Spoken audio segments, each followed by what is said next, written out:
Hello. Last week I had an opportunity to go see Bob Dylan live in concert in Shreveport. And some of my friends and I drove up there. And I seen Bob up in Shreveport, I don't know, 4 or 5 years ago as well. And the first time I saw Bob Dylan, really couldn't understand hardly any words he was saying. And the one special treat was that he actually played guitar. And usually he doesn't play guitar, and so it's like I think it was like 13 years or something like that since he actually played guitar while he was on tour. So that was kind of cool. And again, Bob Dylan. I teach history rock and roll class. I love um, the idea of folk rock music, and he definitely influenced so many artists. The Beatles are just being one of many individuals. Jimi Hendrix, and just going down the line. And the idea that you can have integrity and still play rock and roll music. And that's one of the great gifts that Bob Dylan gave us when he went electric in 1965. Um, so going to this concert, I wasn't sure what I was going to expect. But again, opportunity. He's 80 years old. I'm going to have a chance to go see Bob Dylan live. Let's go check it out.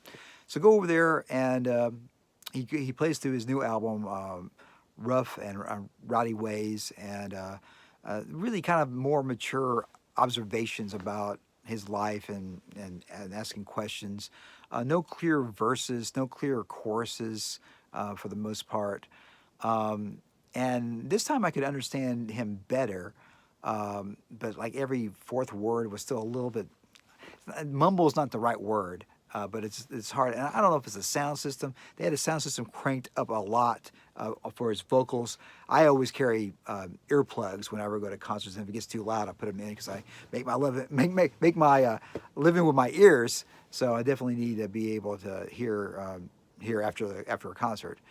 Um, and the one question I have, that particular venue, I call it the old Louisiana Hayride, where Elvis Presley played in Shreveport. It's the Shreveport Multiple Complex or whatever it's called now. Holds about 3,000 people, and I think I'm going to guess it was kind of half full. Maybe 1,800 tickets were sold, or 2,000 tickets were sold, or something like that. And if Bob Dylan would have done one of his big hits, blowing in and win, just anything, doesn't matter what it is, I think the audience would have gone, just very enthusiastic about hearing one of his big hits when he was in the '60s and whatnot, and where a lot of the audience, um, remember him from. And I guess the question I'm having, I'm not here to bash Bob Dylan or artists. They go out there, and you're welcome to put on a concert and put on whatever music you want to play at your concert, without a doubt. But I guess one question I have, is there a bit of, if someone's paying money to go see you in concert and you are known for these certain songs that you're famous for, and you don't play even one of them, is that disrespectful to an audience? Is that disrespectful to the fan base that you have? Or are you a true author? Are you a true artist, and you just do what you want, and either the fans will come and support you or they won't?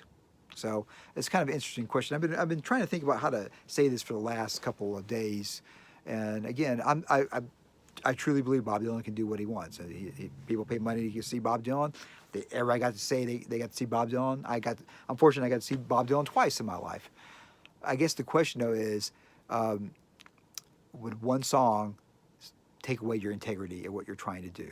And maybe he's beyond playing those songs. Maybe you play those songs are enough. Maybe he doesn't need to play those songs anymore. So I'm kind of curious what you think. Should a famous artist play one of their big hits when they put on a concert in their later years, or have they just moved on and not do that? And when I go see Brian Wilson, of course, he played some of the hits from the Beach Boys, and Paul McCartney played all the big hits. When I went to go see Journey, they're playing all the big hits. They might do a couple from the new albums and things like that. But for the most part, they're playing the big hits that everybody wants to hear. So, kind of curious what you think. As always, rock and roll, of course, it does computer. If you like this type of amazing content, you know what you need to do. Subscribe. Computer to you.